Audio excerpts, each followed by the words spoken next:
Crypto regulation. Binance Australia's General Manager Ben Rose provides perspective on digital asset laws. During an interview at the Intersekt Fintech conference in Melbourne, Australia, on August 31, Ben Rose, General Manager of Binance Australia, expressed strong confidence in the ability of Australian regulators to make informed decisions regarding digital asset regulations in the country.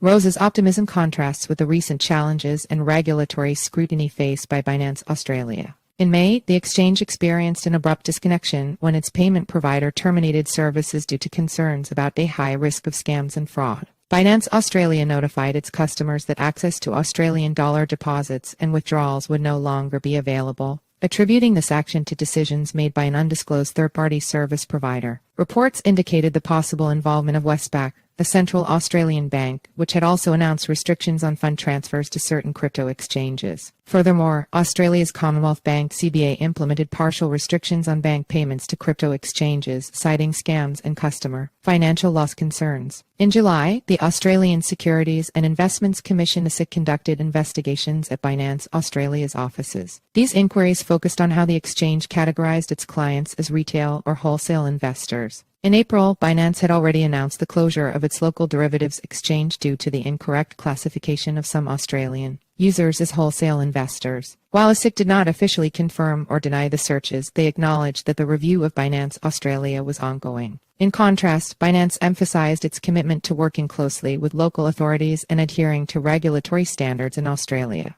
Rose, the spokesperson for Binance, emphasized their strong commitment to restoring banking relationships and fiat ramp services for their 1 million Australian customers. He stated, "We're actively engaged in discussions and working towards necessary changes." Despite the challenges, Rose is optimistic that Australian regulators will eventually make the right decisions regarding crypto regulation. He highlighted the importance of the upcoming Treasury consultation on licensing frameworks in Australia, expressing confidence that it will have a significant impact. Rose also noted positive engagement between industry stakeholders and regulators, indicating progress. He stated, "I'm confident we'll reach a resolution, hopefully sooner rather than later." Developments in Australian crypto regulation. Insights from industry experts. Christian Westerland Wigstrom, representing Monova, a payment provider in Australia, noted the substantial increase in discussions between major crypto exchanges and policymakers. He acknowledged banks' concerns about scams but urged more nuanced dialogues between regulators, banks, and crypto industry leaders. Wigstrom emphasized the need for proactive collaboration. Also, during Australian Blockchain Week on June 26, Trevor Power, an Australian Treasury Assistant Secretary, discussed the structure of a forthcoming framework for classifying tokens based on their function and purpose. Regarding the timeline for crypto-specific legislation, Power suggested that it's reasonable to expect such legislation to emerge around 2024. However, the exact timing depends on Australia's lawmakers' reception of the framework. Power emphasized that the framework, as outlined in the token mapping paper,